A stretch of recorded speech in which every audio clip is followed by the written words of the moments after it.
Titik balik Dahlan Iskan, raja koran yang terusir dari perusahaan yang ia besarkan. Juni 2018 di sebuah ruang rapat pemegang saham di Surabaya, seorang laki-laki berusia 67 tahun duduk diam. Namanya Dahlan Iskan.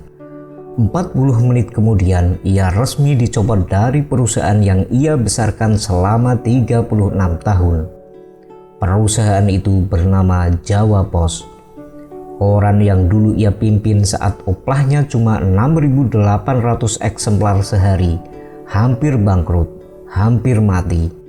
Koran yang kemudian ia besarkan menjadi jaringan media terbesar di Indonesia, 80 lebih surat kabar dan majalah, 40 jaringan percetakan, dengan oplah puncak 300.000 eksemplar sehari, mengalahkan dominasi Kompas di Jawa Timur.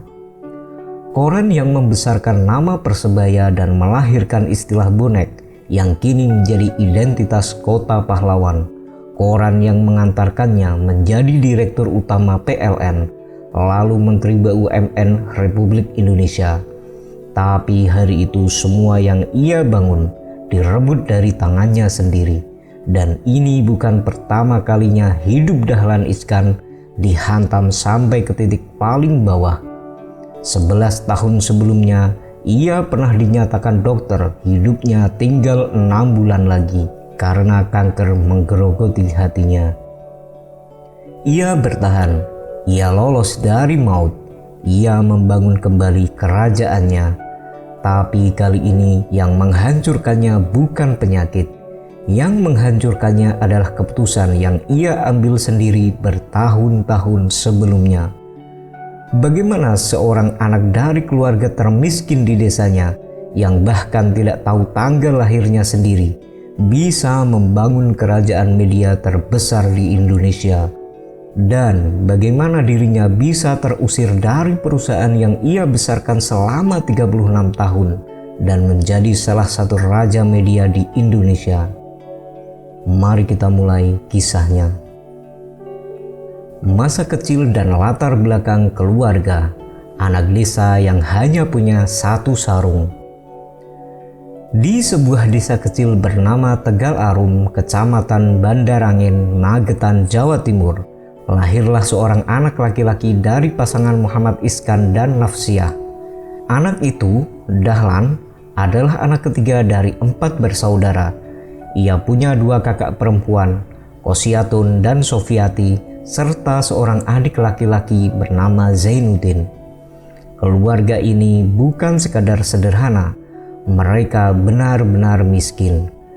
Begitu miskinnya sampai tak ada satupun yang mencatat kapan tepatnya Dahlan dilahirkan.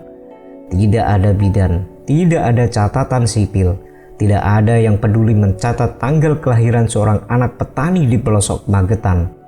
Bertahun-tahun kemudian, ketika Dahlan sudah dewasa dan harus mengisi dokumen resmi, ia terpaksa mengarang sendiri tanggal lahirnya. Ia memilih tanggal 17 Agustus 1951,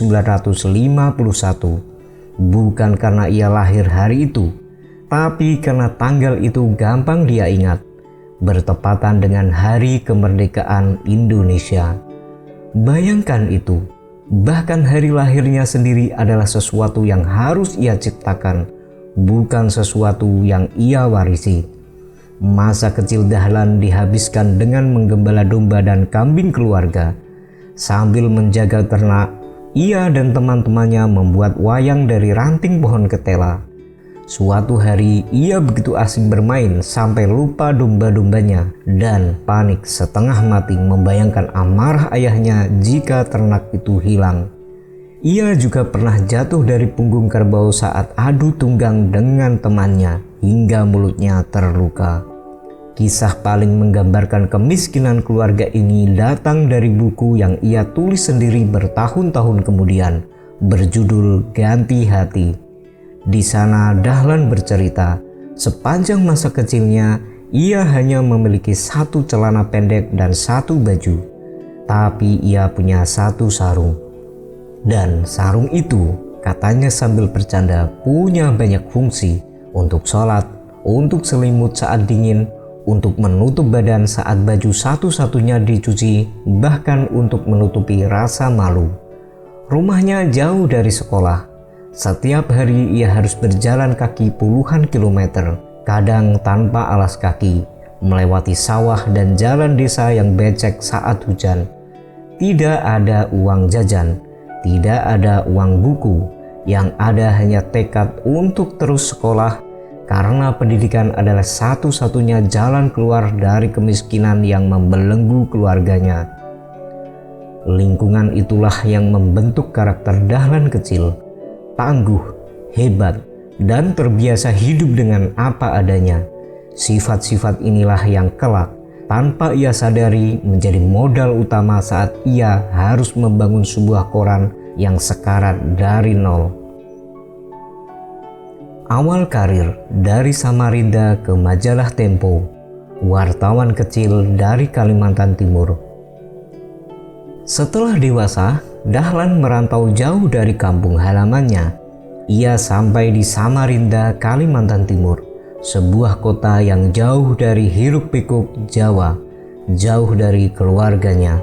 Di sana pada tahun 1975, ia memulai karir sebagai calon reporter di sebuah surat kabar kecil, bukan koran dengan gedung megah, hanya media lokal dengan sumber daya seadanya. Tapi dari sanalah insting jurnalistiknya mulai terasah. Setahun kemudian pada 1976, karirnya melompat. Ia direkrut menjadi wartawan di majalah Tempo, salah satu media paling dihormati di Indonesia saat itu hingga kini. Di Tempo, Dahlan belajar bagaimana menulis berita yang tajam, bagaimana investigasi dilakukan, dan bagaimana sebuah media besar dikelola dengan disiplin jurnalistik yang sangat ketat. Pengalaman di Tempo inilah yang kelak menjadi bekal paling berharga dalam hidupnya. Bukan sekedar kemampuan menulis, tapi jaringan dan kepercayaan dari para petinggi media nasional. Karena di titik inilah sebuah kesempatan besar datang menghampirinya, kesempatan yang akan mengubah seluruh arah hidupnya. Titik nadir mewarisi koran yang sekarat, oplah 6.800 nyaris gulung tikar. Di Surabaya ada sebuah koran tua bernama Jawa Pos, terbit sejak 1949, dimiliki oleh seorang pengusaha keturunan Tionghoa bernama Teh Chung Sen. Tapi di akhir 1970-an sampai awal 1980-an, koran ini sekarat. Oplahnya yang dulu pernah cukup baik, merosot tajam hingga tinggal sekitar 6.000 sampai 6.800 eksemplar per hari. Bandingkan dengan Surabaya Pos, kompetitor utamanya di Jawa Timur saat itu, yang jauh lebih besar dan lebih mapan. Jawa Pos nyaris tak punya pembaca, nyaris tak punya iklan, kantornya sederhana, karyawannya sedikit, dan semangat di dalamnya hampir padam. Teh Chung Sen, sang pemilik, sudah pesimis. Ia memutuskan menjual korannya kepada kelompok bisnis media Tempo Graffiti, yang di dalamnya ada nama-nama besar seperti Gunawan Muhammad, Erik Samola, dan Ciputra. Para petinggi Tempo ini yang sehari-hari berdomisili di Jakarta butuh seseorang untuk mengurus koran sekarat ini di Surabaya. Mereka membutuhkan orang yang berani, yang mampu turun ke lapangan, yang tidak takut kotor tangannya. Mereka menunjuk Dahlan Iskan. Pada tahun 1982, di usianya yang baru menginjak 31 tahun, Dahlan Iskan resmi memimpin Jawa Pos. Bayangkan posisi itu. Ia bukan pemilik, ia bukan orang kaya, ia hanya seorang wartawan muda dari desa miskin di Magetan, yang tiba-tiba diberi tanggung jawab menyelamatkan sebuah koran yang hampir mati di kota yang bahkan bukan kota asalnya. Tidak ada modal besar, tidak ada jaminan sukses, yang ada hanya sebuah koran nyaris bangkrut dan seorang pemimpin baru yang harus membuktikan diri dari nol. Malam-malam pertama di Surabaya, Dahlan sering harus memikirkan bagaimana menggaji karyawannya, bagaimana membeli kertas cetak untuk esok hari, bagaimana meyakinkan pengiklan bahwa koran ini masih layak dipercaya. Rasa malu karena dianggap remeh oleh kompetitor, rasa takut karena tanggung jawab yang begitu besar di pundaknya, rasa sendirian karena harus membangun semuanya nyaris dari nol, jauh dari keluarga dan kampung halamannya. Inilah titik nadir yang menjadi fondasi dari semua yang terjadi setelahnya. Titik balik, keputusan yang mengubah segalanya. Judi besar bernama jurnalisme olahraga. Dahlan tahu jika Jawa Pos ingin bertahan, ia tidak bisa hanya meniru cara koran-koran besar seperti Kompas menulis berita. Ia butuh sesuatu yang berbeda. Sesuatu yang menyentuh emosi pembaca Jawa Timur secara langsung. Ia melihat ke satu arah yang saat itu dianggap remeh oleh media-media serius. Ya, sepak bola. Di kota Surabaya ada klub bernama Persebaya. Prestasinya sedang menurun di pertengahan 1980-an. Tapi Dahlan melihat sesuatu yang lain. Ia melihat potensi emosi warga Surabaya yang begitu besar terhadap klub kebanggaan kota mereka. Ia mengambil keputusan yang saat itu dianggap tidak masuk akal oleh banyak wartawan senior. Ia mengalokasikan halaman-halaman penting korannya untuk memberitakan Persebaya secara besar-besaran, hampir setiap hari, dengan detail yang tak pernah dilakukan media lain. Praktik ini oleh sebagian orang disebut jurnalisme mainan karena dianggap tidak serius liputan politik atau ekonomi. Tapi Dahlan tidak peduli dengan cemoohan itu. Pada tahun 1987, ia bahkan turun langsung mengurusi tim Persebaya sampai 1991. Bekerja sama dengan wali kota Surabaya saat itu, Dr. Purnomo Kasidi, untuk membangkitkan kembali sepak bola kota itu. Puncaknya terjadi pada 1988 ketika Persebaya melaju ke final melawan Persija di Jakarta. Jawa Pos di bawah komando Dahlan mengorganisir sesuatu yang belum pernah terjadi dalam sejarah sepak bola Indonesia. Mereka memberangkatkan ratusan bus, puluhan gerbong kereta api, bahkan pesawat terbang, membawa ribuan supporter Surabaya ke Jakarta. Jumlahnya diperkirakan mencapai 25.000 orang. Seorang wartawan Jawa Pos bernama Slamet Urip Priyadi menuliskan satu kata untuk menggambarkan supporter nekat yang rela berangkat jauh tanpa modal cukup, hanya bermodal keberanian.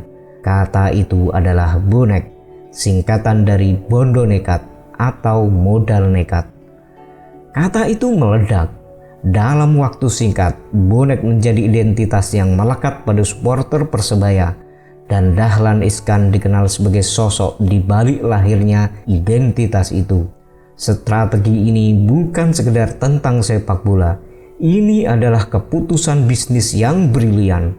Warga Surabaya yang emosinya tersambung dengan Persebaya ikut membeli Jawa Pos setiap hari untuk membaca liputan tim kesayangan mereka. Oplah koran yang tadinya hanya 6.800 eksemplar dalam waktu 5 tahun melonjak drastis menjadi sekitar 300.000 eksemplar per hari. Sebuah lonjakan hampir 50 kali lipat. Inilah momen konkret yang menjadi titik balik sesungguhnya. Bukan sekedar kerja keras yang abstrak, tapi satu keputusan spesifik, berani mengangkat sepak bola lokal sebagai jantung pemberitaan yang mengubah arah Jawa Pos selamanya.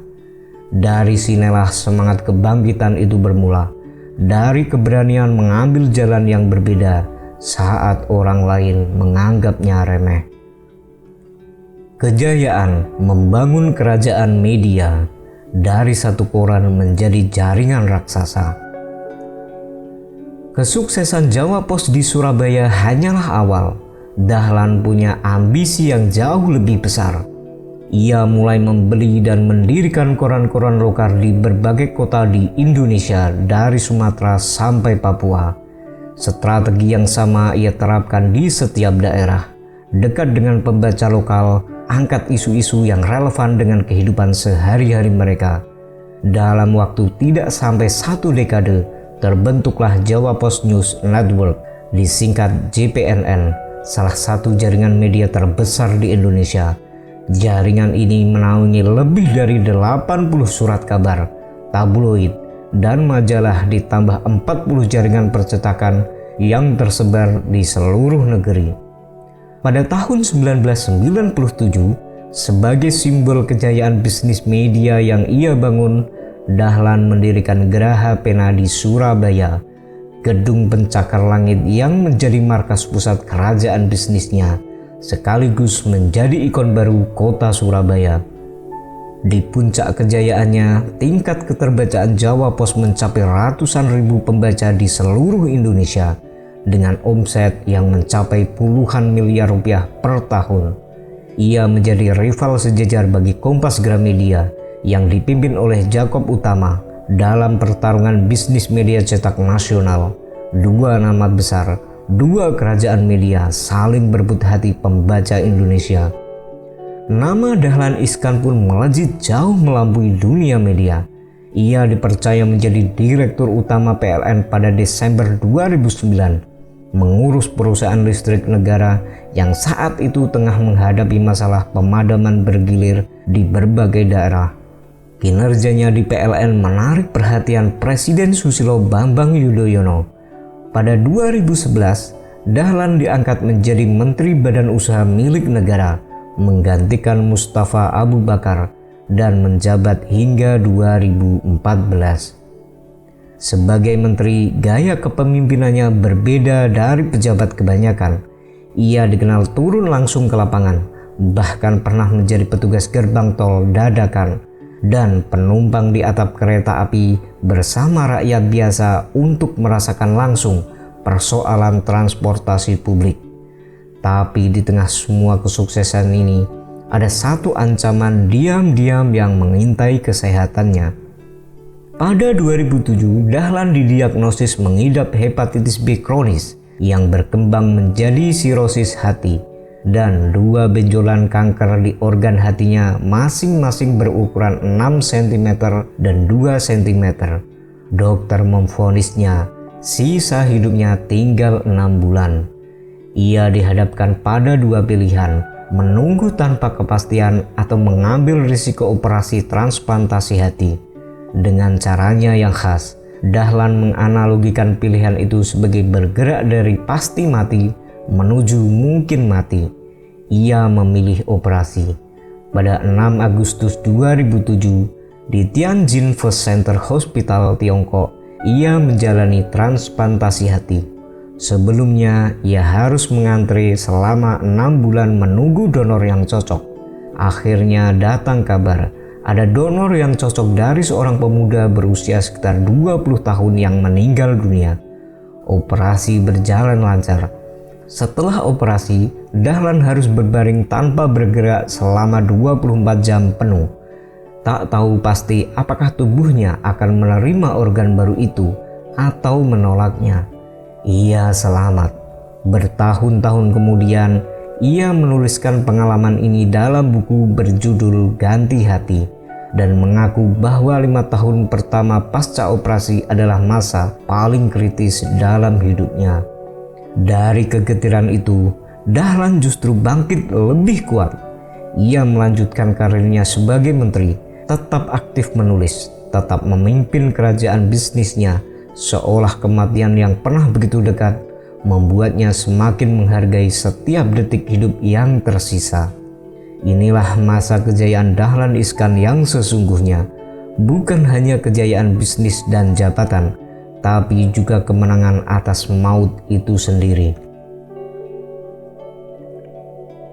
Jatuh, kehilangan kerajaan yang dibangunnya sendiri. Kesalahan sang raja mewariskan tahta pada darah daging. Setiap kerajaan besar cepat atau lambat menghadapi pertanyaan paling sulit. Siapa yang akan melanjutkan tahta? Pada tahun 2005, Dahlan mengambil sebuah keputusan besar. Ia menyerahkan kepemimpinan operasional Jawa Post kepada putranya, Azrul Ananda. Azrul adalah lulusan jurusan International Marketing dari California State University, Sacramento, Amerika Serikat. Keputusan ini terlihat wajar bagi seorang ayah yang ingin mewariskan kerajaannya kepada anaknya sendiri. Tapi keputusan inilah yang bertahun-tahun kemudian disebut banyak orang sebagai awal dari keruntuhannya. Azrul, meski cerdas dan berpendidikan tinggi, tidak memiliki pengalaman dan kedekatan emosional dengan generasi wartawan lama Jawa Pos. Generasi yang oleh internal perusahaan disebut sebagai generasi kembang jepun. Mereka yang berjuang membesarkan Jawa Pos sejak masa-masa tersulit di awal 1980-an. Gesekan mulai muncul. Para wartawan senior merasa tidak dirangkul.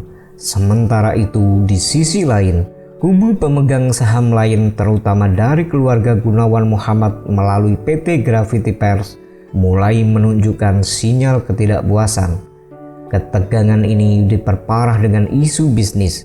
Langkah Jawa Pos mendanai klub sepak bola Persebaya, klub yang dulu justru menjadi kunci kejayaan Jawa Pos di masa lalu, kini menimbulkan pro dan kontra di internal perusahaan karena dianggap membebani keuangan. Pada Juli 2017, dalam rapat umum pemegang saham luar biasa, kubu Gunawan Muhammad memasukkan Hidayat Jati, putranya sendiri, sebagai direktur di Jawa Pos Holding. Sebulan kemudian keretakan semakin nyata. Satu persatu orang-orang di kubu Dahlan mulai tersingkir. Nani Wijaya lebih dulu dicopot pada Juni 2017. Kemudian pada 24 November 2017, giliran Azrul Ananda sang putra mahkota mundur dari seluruh posisi puncaknya di PT Jawa Pos Koran. Dahlan berjuang mempertahankan posisi anaknya, tapi arus sudah terlalu deras untuk dibendung. Puncaknya terjadi pada Juni 2018. Dahlan Iskan sendiri, sosok yang selama 36 tahun memimpin dan membesarkan Jawa Pos sejak koran itu hampir mati, resmi tersingkir dari kepemimpinan Jawa Pos Holding. Semua karyawan dan bahkan para pensiunan Jawa Pos dikabarkan kaget mendengar kabar ini. Bagaimana mungkin sang pendiri kejayaan disingkirkan dari kerajaannya sendiri? Kesalahan Dahlan menurut banyak analisis yang muncul kemudian bukan terletak pada niatnya mewariskan bisnis kepada anak. Kesalahannya adalah tidak menyiapkan sistem suksesi yang matang, tidak memastikan penerusnya punya legitimasi dan dukungan yang cukup kuat dari seluruh pemangku kepentingan sebelum benar-benar melepaskan kendali. Ironinya, runtuhan ini terjadi tepat di tengah era ketika bisnis media cetak di seluruh dunia sedang digempur habis-habisan oleh gelombang digital. Iklan yang dulu mengalir deras ke koran kini beralih ke platform online. Oplas cetak yang dulu menjadi kebanggaan terus merosot tahun demi tahun. Dahlan kehilangan kerajaannya tepat di saat kerajaan itu sendiri sedang menghadapi tantangan zaman yang paling berat sepanjang sejarahnya. Bangkit dari puing, mendirikan This Way. Kehilangan Jawa Pos bukan akhir dari cerita Dahlan Iskan. Setelah tersingkir, banyak pembaca yang kehilangan sosok penulis favorit mereka. Kolom-kolom khasnya yang tajam namun renyah untuk dibaca tidak lagi muncul di halaman Jawa Pos. Atas dorongan dan usulan sejumlah temannya, Dahlan memutuskan menulis kembali. Kali ini di media yang benar-benar baru baginya, sebuah blog pribadi bernama thisway.id. Artikel pertamanya bahkan sempat tak bisa diakses karena membludaknya jumlah pembaca yang penasaran ingin membaca tulisan terbaru sang mantan raja media. Dalam waktu kurang dari setahun, lebih dari 5 juta orang telah membaca tulisan-tulisannya di This Way. Tapi Dahlan tidak berhenti sampai di sana. Ia punya ambisi lebih besar. Pada 4 Juli 2020, di tengah pandemi COVID-19, saat hampir seluruh dunia media cetak angkat tangan dan berhenti terbit karena krisis, Dahlan Iskan justru mengambil langkah yang dianggap nekat oleh banyak orang. Ia menerbitkan harian This-We, media cetak dan digital baru, berkantor di Jalan Wali Kota Mustajab nomor 76 Surabaya, tepat di depan Balai Kota Surabaya. Edisi perdananya cetak sebanyak 25.000 eksemplar, beredar di wilayah Surabaya, Gresik, dan Sidoarjo. Ini adalah keputusan yang di usianya yang hampir 69 tahun sungguh berani. Di saat media cetak dianggap sekarat oleh banyak pengamat, ia justru membangun kembali dari nol. Persis seperti yang ia lakukan 38 tahun sebelumnya saat pertama kali memimpin Jawa Pos. Harian This-We kemudian berkembang, memiliki berbagai kanal digital, termasuk kanal YouTube bernama Energi This-We, sebuah podcast yang dipandu langsung oleh Dahlan Iskan dengan jutaan tayangan dan ratusan ribu subscriber. Dahlan seolah membuktikan sebuah prinsip yang ia pegang seumur hidupnya. Kehilangan sebuah kerajaan bukan berarti kehilangan kemampuan untuk membangun kerajaan yang baru. Pelajaran hidup. Dari perjalanan panjang ini, ada beberapa pelajaran sederhana yang bisa kita bawa pulang. Pertama, keterbatasan bukan penghalang, tapi bahan bakar. Dahlan kecil yang hanya punya satu sarung, tumbuh menjadi orang yang tidak takut memulai sesuatu dari nol, karena baginya nol bukan hal yang asing. Kedua, keberanian mengambil jalan berbeda seringkali menjadi pembeda antara biasa-biasa saja dan luar biasa. Saat semua orang menganggap liputan sepak bola sebagai hal remeh, Dahlan justru menjadikannya senjata utama membangkitkan korannya.